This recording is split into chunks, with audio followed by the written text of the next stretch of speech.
നിങ്ങളൊരു ഇൻട്രോവേർട്ട് ആവില്ലേ? പ്രത്യേകിച്ച് ആരോടും അങ്ങോട്ട് കയറി സംസാരിക്കാതെ വളരെ അന്തർമുഖനായിരിക്കുന്ന ഒരു ക്യാരക്ടർ. ഞാനും അങ്ങനെ തന്നെയായിരുന്നു.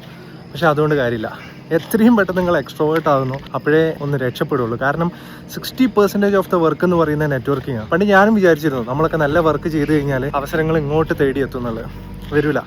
നമ്മൾ ആൾക്കാരെ അങ്ങോട്ട് കയറി പരിചയപ്പെട്ട് അവർക്ക് നമ്മുടെ വർക്ക് കാണിച്ചു കൊടുത്ത് അങ്ങനെ നമ്മൾ നെറ്റ്വർക്ക് ചെയ്ത് മാത്രമേ മുമ്പോട്ട് പോകാൻ പറ്റുള്ളൂ. Being an extrovert actually helps. Extrovert ആൾ തന്നെ വേണം. ഇപ്പോൾ പ്രിവിലേജ്ഡ് ആണെങ്കിൽ പിന്നെ കുഴപ്പമില്ല. അതായത് ഇതിപ്പോൾ ഒരു ആർഗ്യുമെന്റ് വേണമെങ്കിൽ പറയാം, ഈ വിജയ്, പ്രണവ് മോഹൻലാൽ ഇവരൊക്കെ ഇൻട്രോവേർട്ടുകളാണല്ലോ എന്നുള്ളത്. Pranav Mohanlal can afford to be an introvert. നമ്മളെ കൊണ്ടാവില്ല. കാരണം അവസരങ്ങൾ ഇങ്ങോട്ട് തേടിയെത്തുന്ന ആൾക്കാർക്ക് ഇൻട്രോവേർട്ട് ആവാം. പക്ഷേ നമ്മളെപ്പോലുള്ളവർക്ക് അവസരങ്ങൾ തേടിപ്പിടിച്ച് അതിൽ നിന്ന് രക്ഷപ്പെടണം എന്നൊക്കെ വിചാരിക്കുന്നവർക്ക് എക്സ്ട്രോവേർട്ട് ആയാൽ മാത്രമേ നടക്കുള്ളൂ.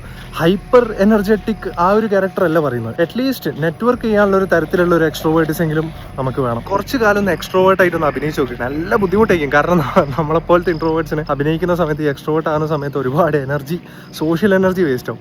പക്ഷേ എന്തായാലും നമ്മൾ പലതും ട്രൈ ചെയ്ത് നോക്കുന്നില്ലേ. ജീവിതത്തിൽ ഒരു പ്രാവശ്യം ഒരു 10-60 ദിവസം ഒന്ന് എക്സ്ട്രോവേർട്ട് ആയിട്ട് അഭിനയിച്ച് നോക്ക്.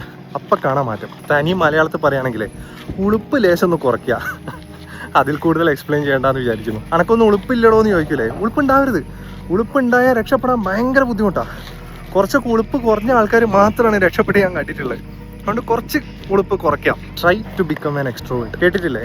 Fake it until you make it.